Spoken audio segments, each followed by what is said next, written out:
તો આગળ સમાચારમાં વાત કરીએ તો બોટાદથી સમાચાર પ્રાપ્ત થયા છે. કહી શકાય કે ગઢડા ટેમ્પલ ચૂંટણીનો મામલો સામે આવ્યો છે. તો ટેમ્પલ બોર્ડ ચૂંટણીનો આ મામલો સામે આવ્યો છે, જેમાં મતગણતરી પહેલા આચાર્ય પક્ષનો વિરોધ.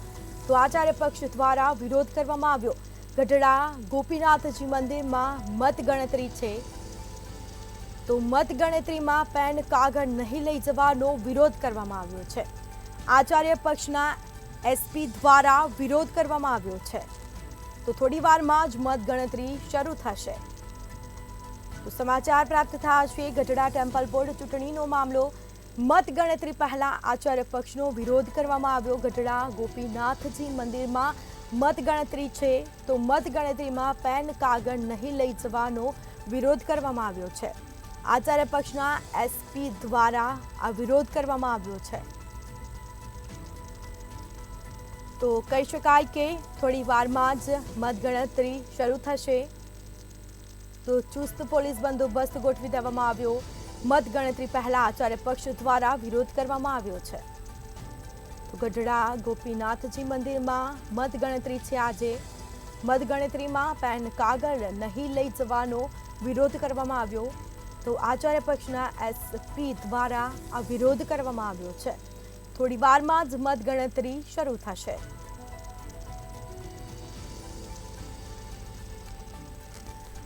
તો બોટાદ ગઢડા ટેમ્પલ બોર્ડ ચૂંટણીનો મામલો, જેમાં મતગણતરી પહેલા આચાર્ય પક્ષનો વિરોધ. આચાર્ય પક્ષ દ્વારા વિરોધ કરવામાં આવ્યો છે. તો ગઢડા ગોપીનાથજી મંદિરમાં મતગણતરી છે આજે. તો મતગણતરીમાં પેન કાગળ નહીં લઈ જવાનો વિરોધ કરવામાં આવ્યો છે. આચાર્ય પક્ષના એસપી દ્વારા આ વિરોધ કરવામાં આવ્યો છે. થોડી વારમાં જ મતગણતરી શરૂ થશે. એટલે મારું કહેવાનું એવું છે કે મેં એ લોકોને પરમિશન પેન અને કાગળ ઉપર આપેલી છે અને કેલ્ક્યુલેશન એટલા માટે જરૂર નથી કે એવો કોઈ મોટો ફિગર હોતો નથી અને બિનજરૂરી રીતે ખોટા ઇલેક્ટ્રોનિક સાધનો લઈ જરૂર ન થાય એવા આશયથી આ વ્યવસ્થાના ભાગરૂપે મેં સૂચના આપી છે, સ્ટ્રિક્ટલી આપેલી છે અને બધા પક્ષકારો માટે આ લાગુ પડે છે. પારદર્શકતાથી કાઉન્ટિંગ નથી થતું તેવા આક્ષેપ છે તેમના. ખરેખર એક તો એ લોકોની માન્યતા આપણે શું કરી શકીએ, અત્યાર સુધી કેવી રીતે કરી શકીએ અત્યાર સુધી કેમ કહી શકીએ કે પારદર્શક કાઉન્ટિંગ થતું નથી એટલે એનો કોઈ વિશેષ જવાબ આપવાનો હોય જ નહીં. સામે કાઉન્ટિંગ પહેલા ક્યાંક ને ક્યાંક વિવાદ જોવા મળે છે. કોઈ જ વિવાદ નથી. આ ગોઠણથી એસપી સ્વામી અને એમના ટેકેદારો માણસોએ કરેલો ગોઠણથી ઊભો કરેલો વિવાદ છે. મારી દૃષ્ટિએ વસ્તુગતે પેન અને કાગળ લઈ જવાની પરમિશન માંગી હમણાં જ હું ચોકમાં ઊભો હતો. મારા જેવા આપ પણ ઘણા બધા ઊભા છો, મીડિયાકર્મીઓ, પોલીસકર્મીઓ, ઘણા બધા લોકો અને ઉમેદવારના એજન્ટો, અધિકારીશ્રીઓ બધાની વચ્ચે અહીંથી ચૂંટણી કમિશનર શ્રી દ્વારા એવી જાહેરાત કરવામાં આવી હતી કે પેન કાગળ એ લઈ જઈ શકશે. તેમ છતાં 5 જ મિનિટમાં મીડિયા સામે એવો આક્ષેપ કરવામાં આવે બધાની વચ્ચે કે ભાઈ પેન કાગળ લઈ જવાની મનાઈ ફરવામાં આવી છે. કોઈ મનાઈ કાઉન્ટિંગ પહેલા ક્યાંક ને ક્યાંક આપણે માંગણી વિરોધ શું કહેશો? શેનો વિરોધ છે?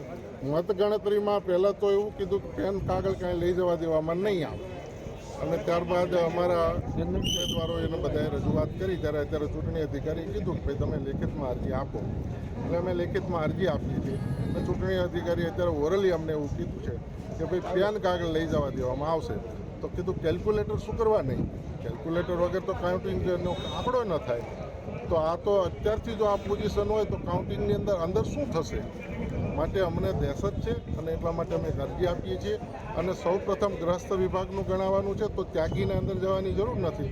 તો હરિજીવન સ્વામીને આ બધાએ અંદર કાઉન્ટિંગની અંદર જઈને ગયા વખતે 2019માં ગડબડ થઈ હતી એવી જ ગડબડ કરવા માગે છે.